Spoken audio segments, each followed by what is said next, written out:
Eagle is a tough thing. I mean, they're out there every day living on the edge of survival. I'm Neil Rettig. I'm a natural history filmmaker. I've been making wildlife documentaries for over 30 years.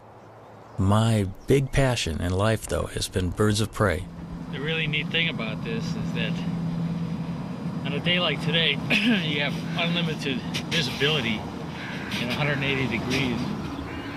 After all these years, I decided it was the time to learn more about the national bird, a bird that Americans really don't know all that much about.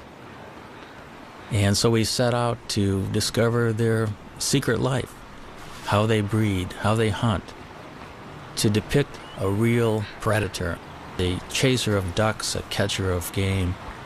And what we found was in some ways incredibly mind-blowing. They will face any kind of threat with full force, and they won't hold back. Here's a couple more chasing each other down here. Look at, they're gonna come by. We're gonna get some shots.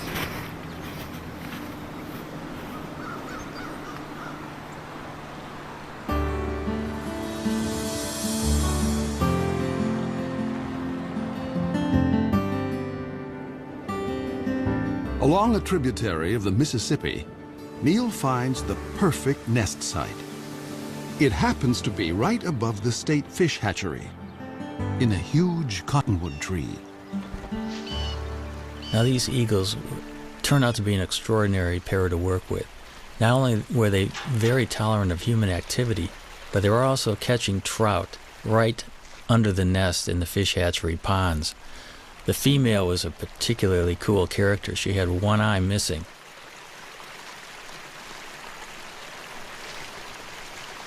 Watching these birds work on the nest in the dead of winter was really something.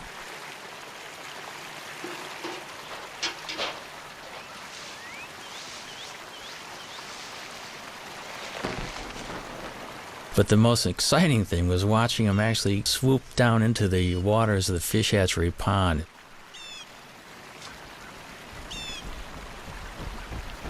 Even though the female had one eye, I was amazed at her accuracy in actually catching trout.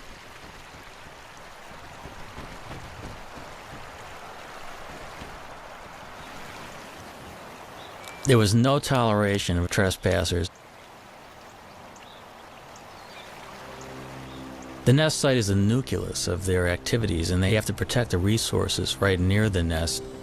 Any other eagle that would come anywhere near that fish hatchery pond would be chased off. It's a demonstration, too, of speed and agility. The maneuvers were remarkable through the branches. And that is one of the things that has always just surprised me about this species, how fast they are.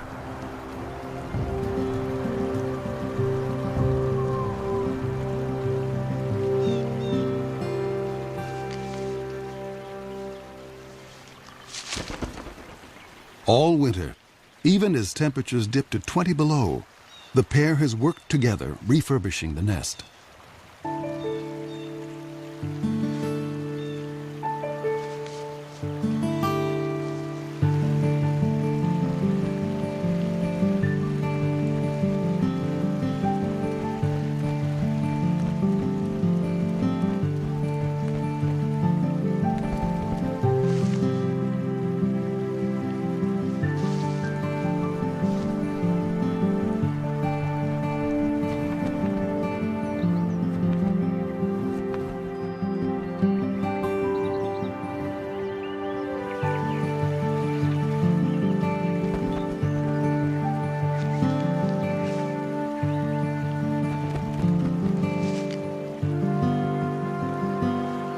I think a lot of the nest building activity is part of pair bonding because they have to get their act together as a matter of survival.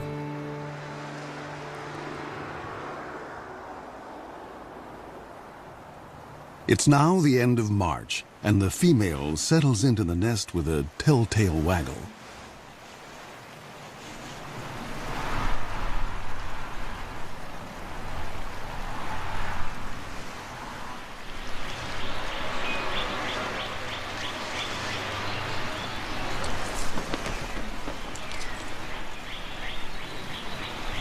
Bald eagles normally lay 2 to 3 eggs. But this spring, the one-eyed female only laid one egg.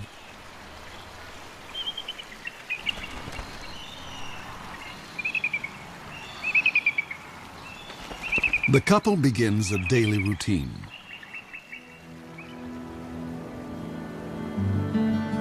For 5 long weeks, they'll take turns incubating the egg. As winter ebbs, the well-practiced team seems to be headed for success. But spring is a fickle season.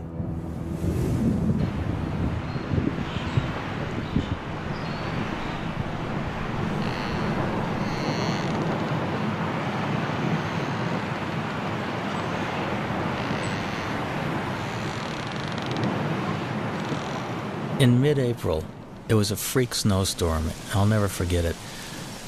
The nest was being blown around by this violent wind. The snow was going absolute horizontal, and it just kept reminding me of what these birds are facing in everyday life.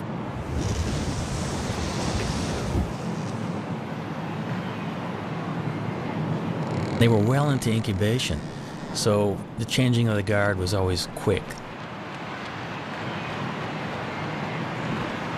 Because you got to remember, they have delicate eggs that they're protecting and keeping warm.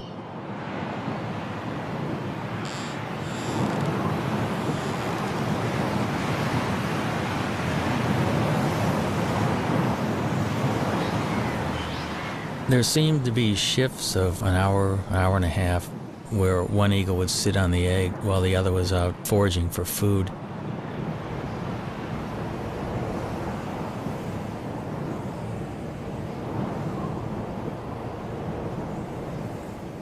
Through this storm, the male sat, waiting for the female to return.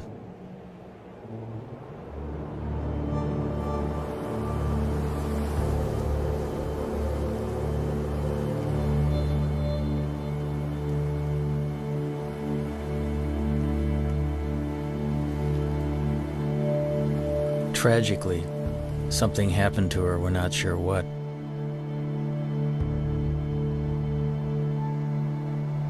There's so many things out there that can work against the survival of these magnificent birds, and makes you realize how fragile their existence actually is.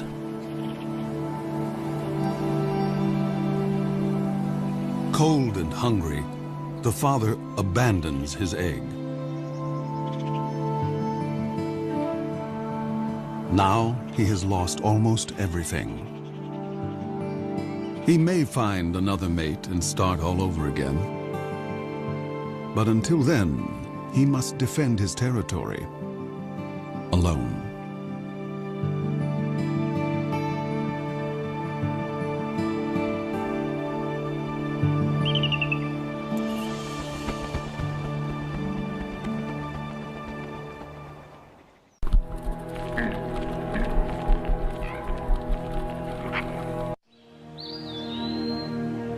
When Europeans arrived in North America, the continent teemed with as many as 500,000 bald eagles.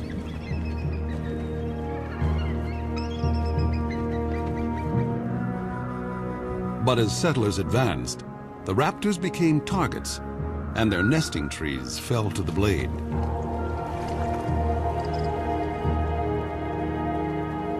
For raptor specialist Bob Anderson, the pioneers' attitude was simply arrogant and ignorant. All birds of prey were just considered vermin. I mean, they were all chicken hawks. They were all bad birds. Be it a bald eagle, golden eagle, a red-tailed hawk, they were all shot.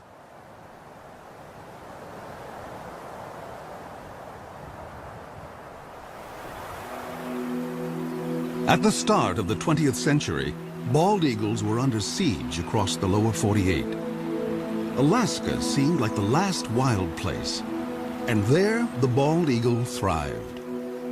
But in 1917, the territory introduced a cash bounty. By mid-century, over 120,000 eagles had been shot. And the gravest threat was still to come. After World War II, DDT came into widespread use to control insect pests. bald eagle numbers went from decline to free fall.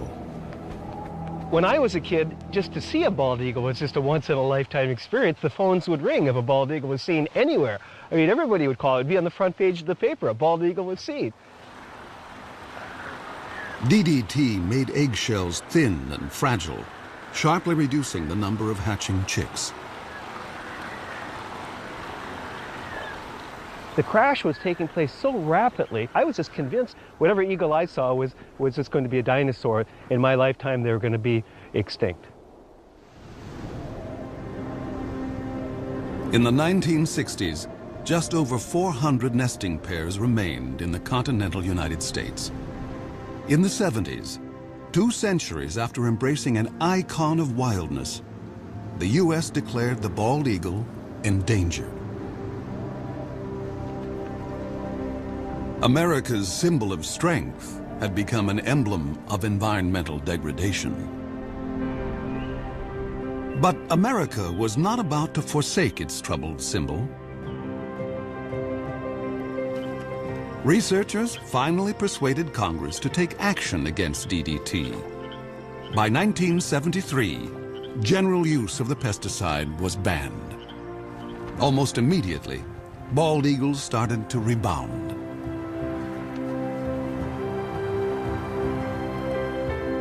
In 2007, the American eagle was removed from the endangered species list.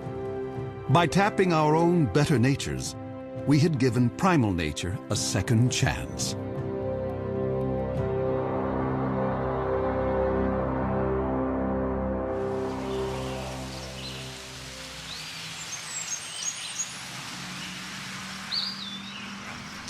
It was late summer and the eagle had left the nest. It was a perfect opportunity to climb the 80 feet up and investigate. Bob and I wanted to have a look to see just what was on the nest.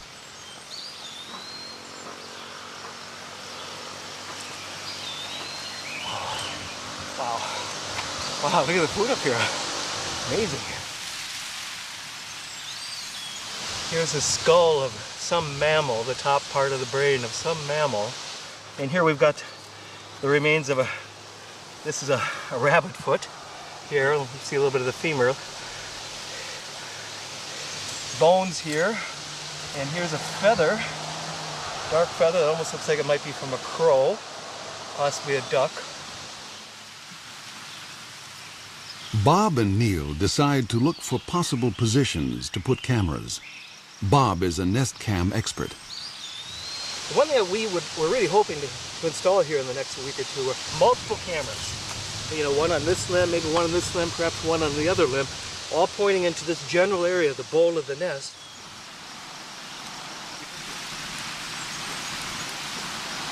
You've heard of sea legs? We have to have tree legs when working with this job. Bob will have a bird's eye view in the coming nesting season, no matter whether the single male succeeds or fails.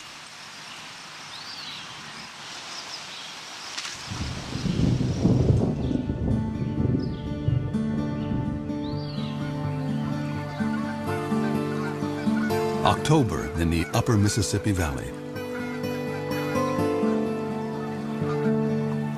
The fall weather is mild, and eagles are free from the burdens of the nest.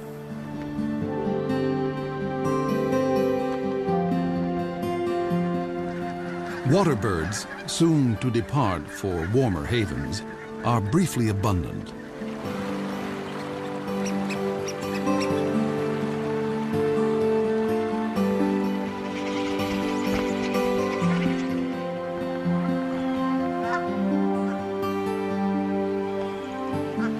Joining the eagles that live here year-round are bald eagle migrants flying south from Canada.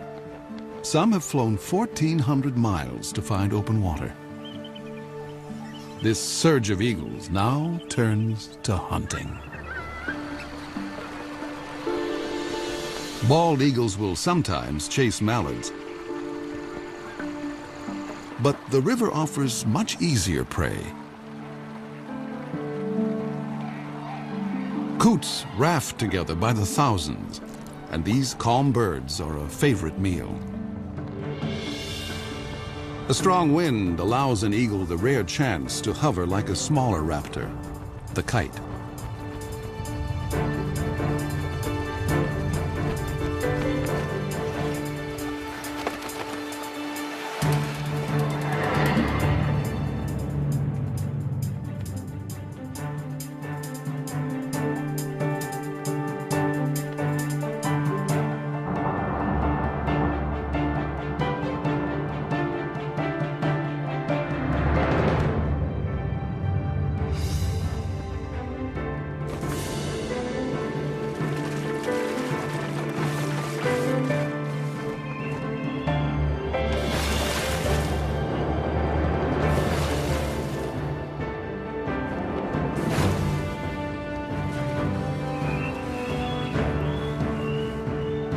There's more than enough prey for every eagle, but thievery is in their nature.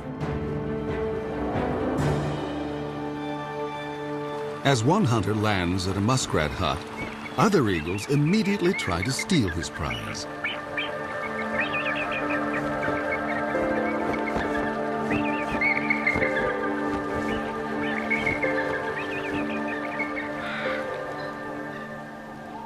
This autumn bounty is a returning glimmer of the old days.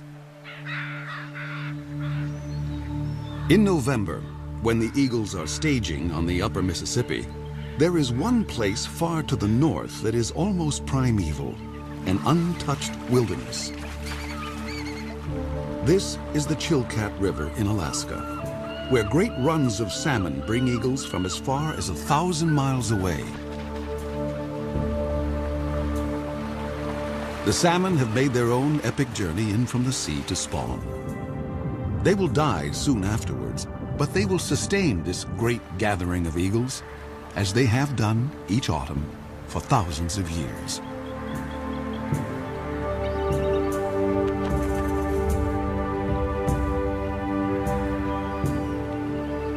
I've always wanted to go to the Chilkat, and it was not a letdown. I have never seen so many eagles in one place.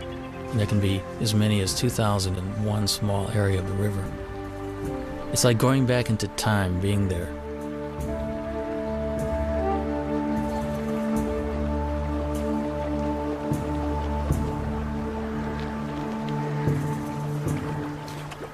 Because bald eagles do specialize often in fish, their feet are modified with tiny projections on the bottom of the toes and the pads of the feet, which actually make it easy for them to grip fish. Their beaks are incredibly efficient at ripping the flesh of fish and other prey that they catch.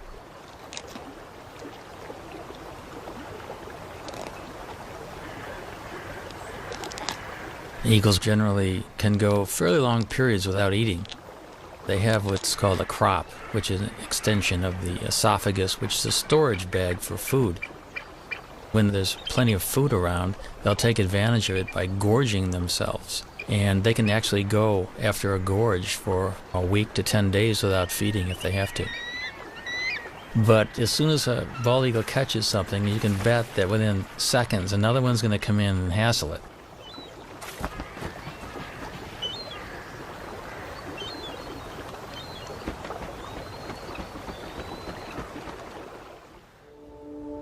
Back along the Mississippi, autumn is on the wane.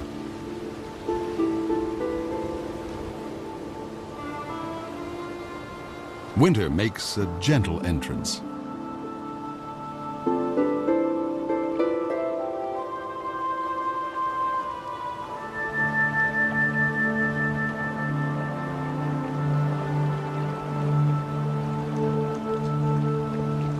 Bald eagles can now walk on the river, although some seem to prefer skating.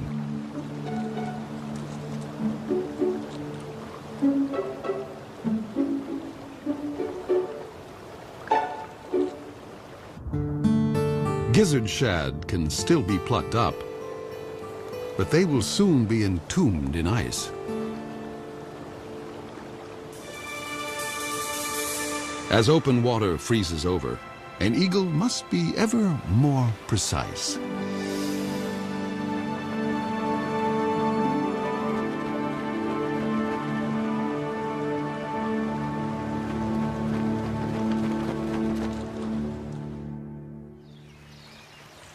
At the hatchery nest, Bob Anderson has been keeping an eye on the widowed male. The male will always make occasional visits to the nest. He still maintains the territory. He's working on his nest, adding little trinkets that might make it more attractive. This particular nest is prime property. It's located so close to a prime food source. And many eagles have been vying to get into the territory. Now that he's alone, an approaching female would be courted.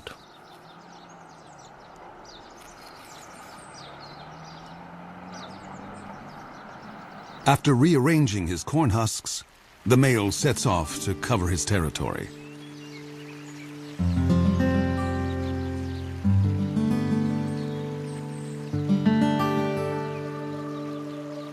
But now, another eagle buzzes the nest.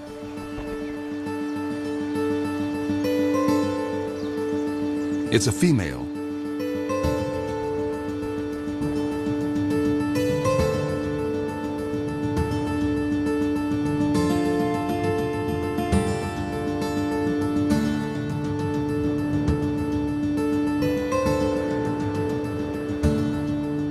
An aerial duet may be a chance for the prospective couple to size up each other's condition. A healthy eagle can cruise at 40 miles an hour in level flight and hit 100 in a dive.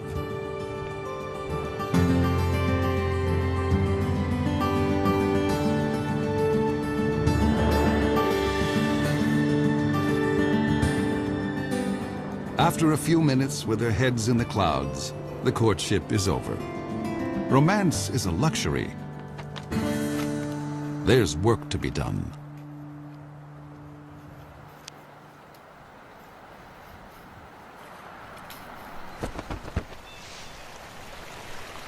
When the eagles first land together on the nest, they're a little bit apprehensive, and I think the moving around of sticks together and grass together just kind of cements the bond. It kind of creates the marriage that will only get deeper and deeper as the weeks progress.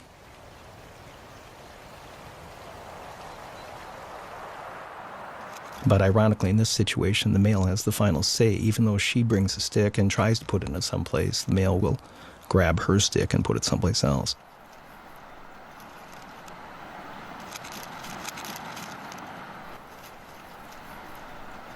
We think she's a 4-year-old. She does have speckles on her head, but you can see a little dark streak on the top of her beak.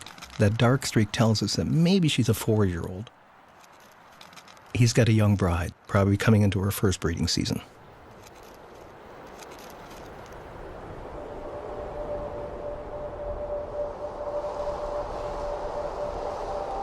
Winter drains the last warmth from the river.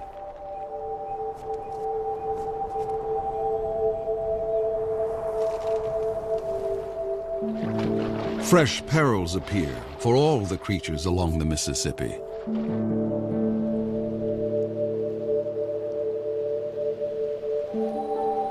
And now, the most brutal season tiptoes in.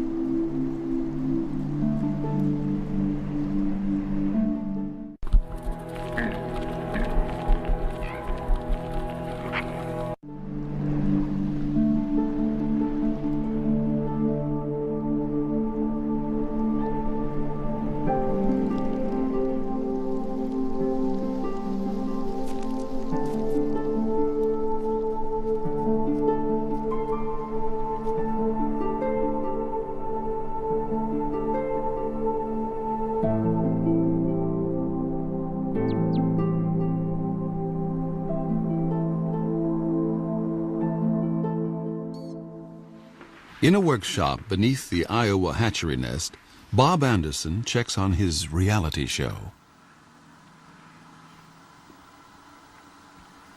I mean, what a view. What an incredible angle of looking at the American bald eagle.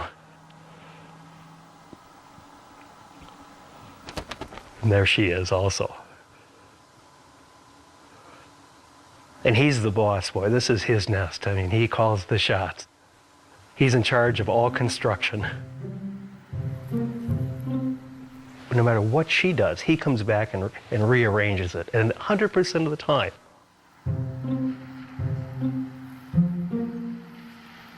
Now, she brought in a little bit of grass, and if she flies off now, he will go take that grass and put it someplace else.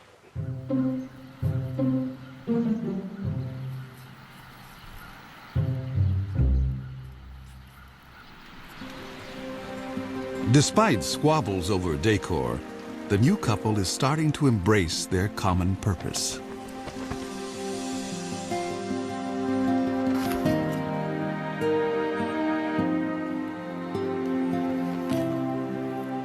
You can actually see them, they're bumping each other, they're interacting, there's no aggressiveness at all.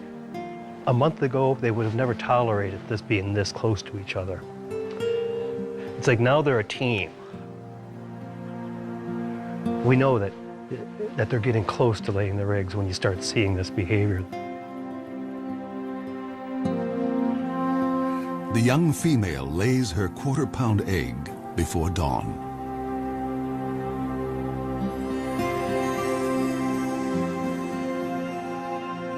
Exposed, an egg can freeze in a minute. And so the father will need to move in for his first shift. The first egg was laid early in the morning. We actually missed it. We saw the birds sitting in the bowl. We knew that it would be soon, but we were kind of surprised to see this first egg. But we can see him, how careful he is with his feet. His feet are balled up, and he's trying to hide his talons. He doesn't want those nails to poke a hole in that fragile egg. It's touching to watch that sensitivity that this old guy has had, you know, with many, many eggs probably in his lifetime.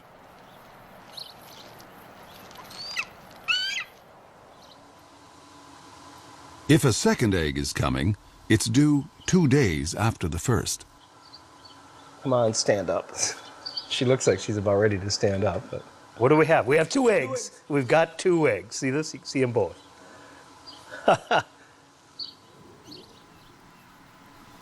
So do you feel like a papa? When they hatch, I'll feel like a papa. Yeah. Now we just have to wait 35 days from today to see our first baby. So. If eagles can feel pride or joy, the new parents must be brimming over. They will now work nearly unbroken shifts. But even such an effort can't guarantee that the eggs will hatch safely, especially since they must survive one of the longest incubations of any bird along the upper Mississippi.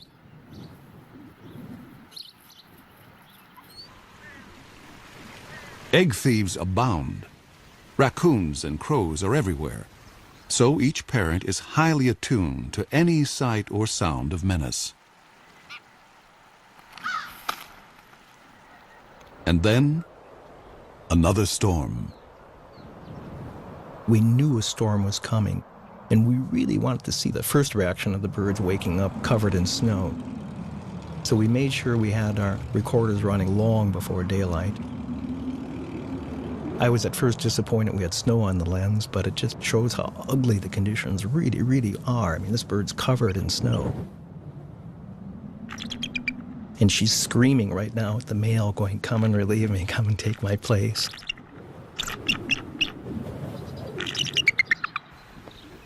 And he does.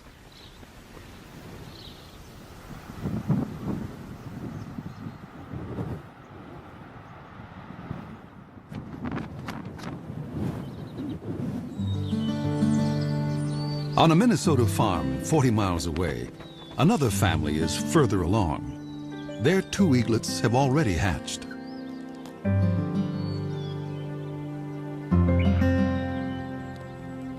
The mother feeds her 4-day-old daughter.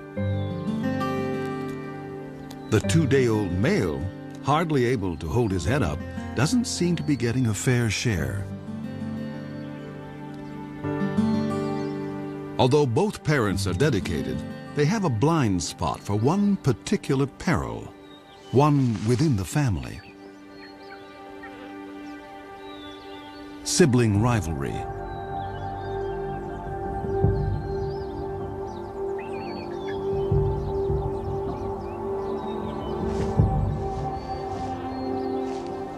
It's not unusual for the older eaglet to turn on the younger and smaller.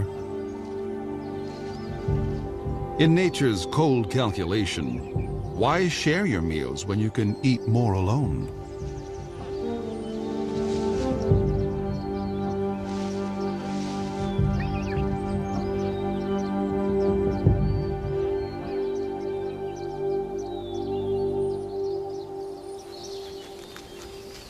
Neil has been documenting the story from a stifling blind just a stone's throw from the nest.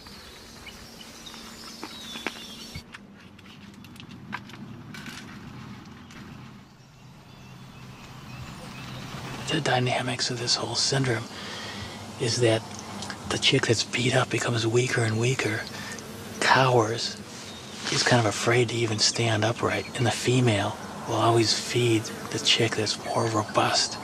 And it's called the Cain and Abel syndrome. The feedings go on for about 5 to 8 minutes, sometimes maybe 12 minutes. The bigger chick is getting up to 30 or 40 pieces of food per feeding. The little one would get about 6 to 8 pieces. The last few days we've been worried a lot about whether the younger, smaller chick is going to survive or not. So we got our fingers crossed that little UD, we call him Underdog, is going to be okay.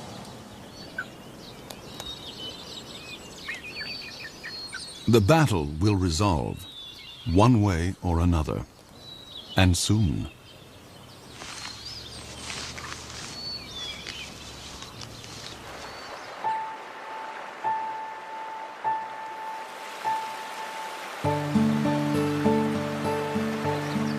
Water flows again at last. Spring has come to the upper Mississippi.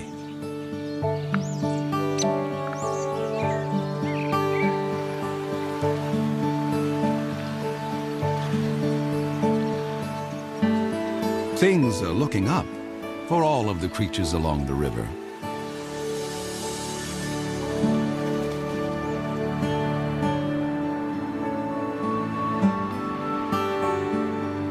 Eagles visiting from Canada now return north to their nesting territories.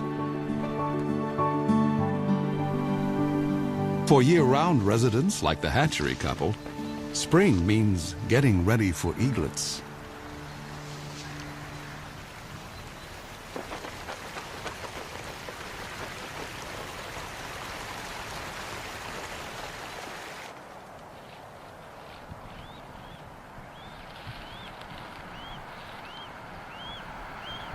The first baby's hatched now, and you can see how kind of inept and clumsy this young bird is.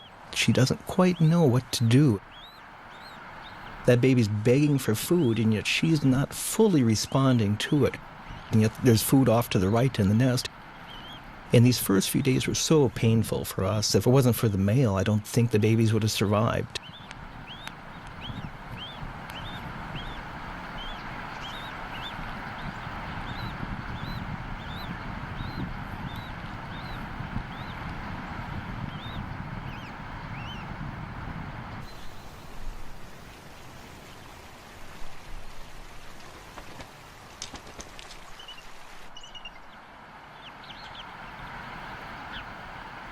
The eaglet is too exhausted to beg.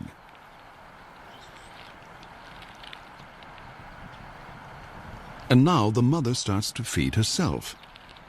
Parent and young are failing to connect.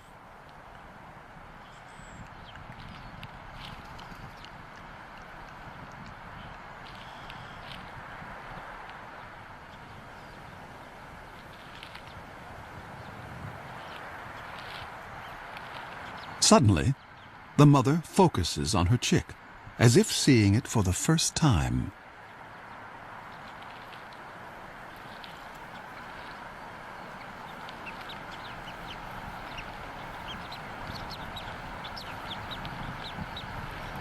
She's just, she doesn't know how to approach it, and she's trying to ball up her feet. She just stepped on the baby there. It's a lot different than a hard egg.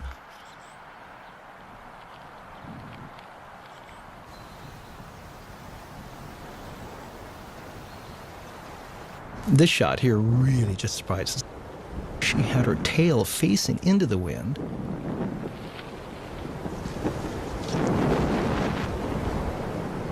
The winds gusted to 40 miles an hour. The wind actually literally blew her out of the nest, and she almost took the baby with her. Something an experienced bird would never do.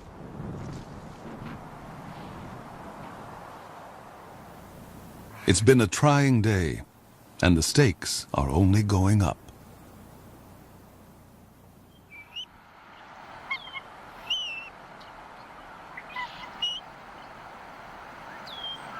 Here's our young female standing up, and as you can see, we've got our second baby that it did hatch.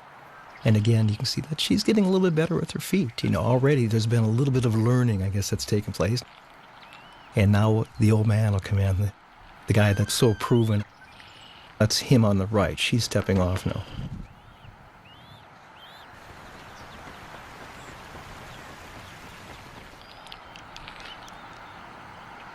Here's the adult male. He's clearly fed babies before.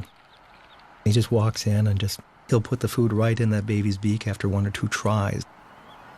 He's very experienced. And patient. It will take the eaglet a little practice to actually get something to eat.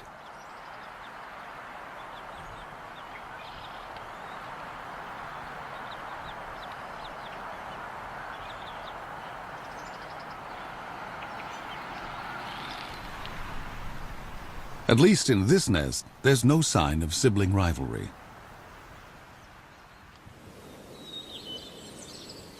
At the Minnesota farm, Neil waits for the outcome of the sibling battle.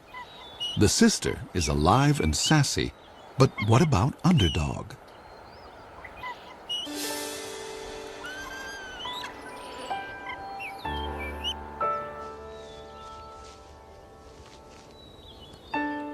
Finally, I could see that Underdog was competing. He was actually getting food offered by the female and gaining strength. Today he does look better. I think little Underdog might have a chance.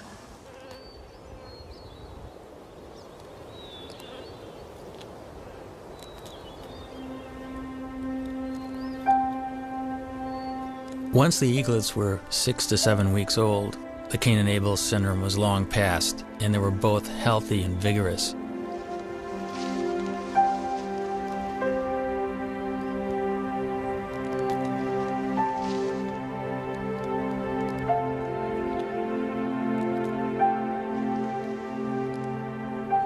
Each day these little guys will eat the equivalent of about a half a pound to a pound of fish. The demand on the parents is increasing, and they'll probably bring 4 or 5 kills to the nest during the course of a day. Sometimes their prey is killed for them. But this kind of meal is no free lunch. Every year, countless bald eagles are struck by vehicles.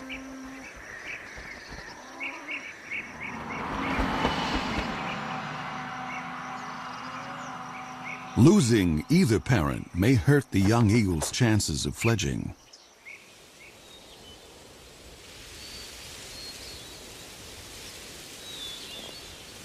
At the age of 10 weeks, 7,000 feathers have replaced the downy coat of youth, allowing new skills to emerge. Underdog starts building up strength with short flights to nowhere. Only 2 weeks remain before the chick's maiden flights.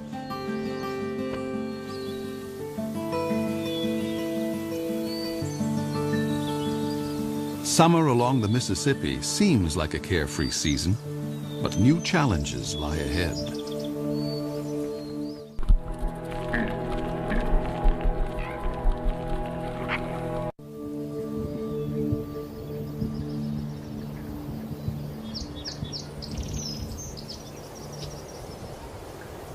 At the hatchery nest, the eaglets are still growing their flight feathers.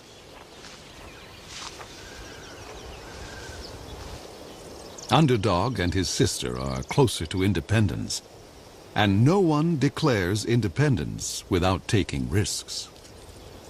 This nest is about 60 feet off the ground. Both eaglets are jumping up and down and wing exercising and getting ready to make that first jump off the nest, the first journey into the sky. Nearby, other young eagles are already on the wing. It must feel really wonderful to have your first flight underway and feel the wind rushing by.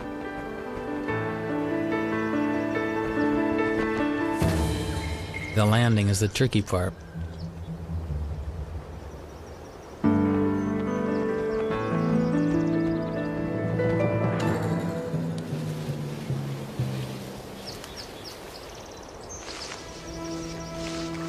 Underdog tests his engines at full power.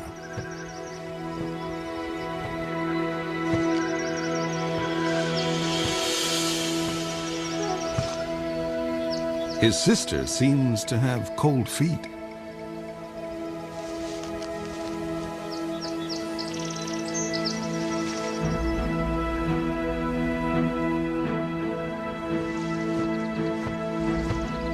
The wind picks up, and Underdog leans into it.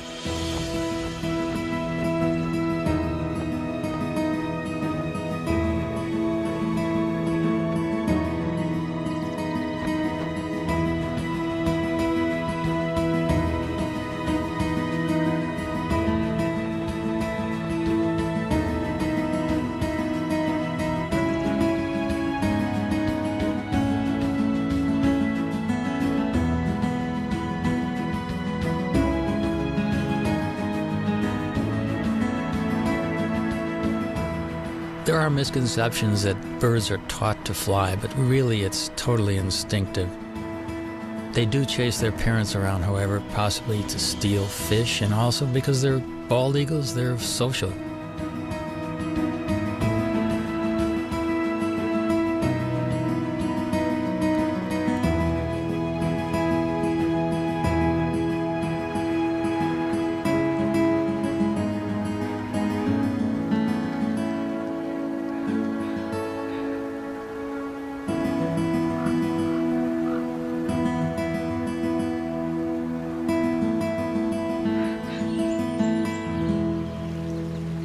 At the fish hatchery, an empty nest is no longer a sign of loss. It is a sign of two successful fledglings who will soon join a hunting free-for-all.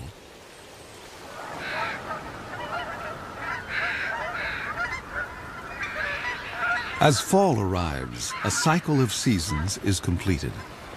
Once again, the Mississippi becomes a crossroads for water birds.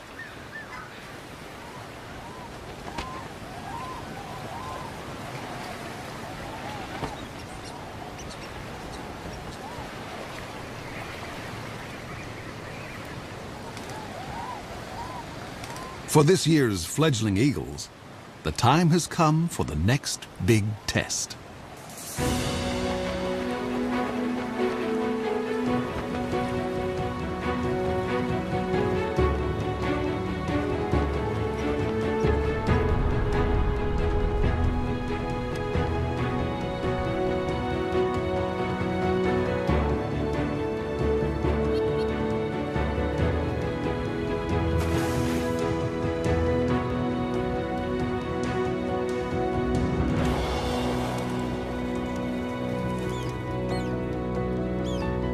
It's a big moment for a young bald eagle to bag his first coot.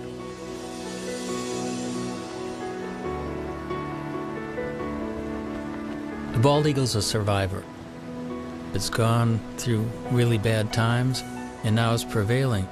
It's an illustration that we can make a difference, and we can be stewards of this planet.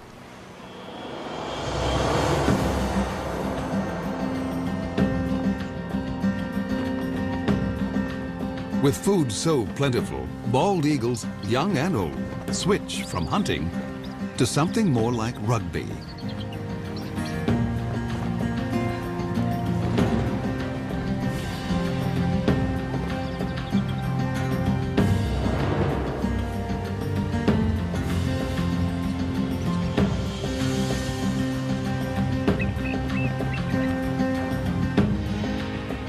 only one human generation ago. Such a celebration of eagles could not have been witnessed on the Mississippi.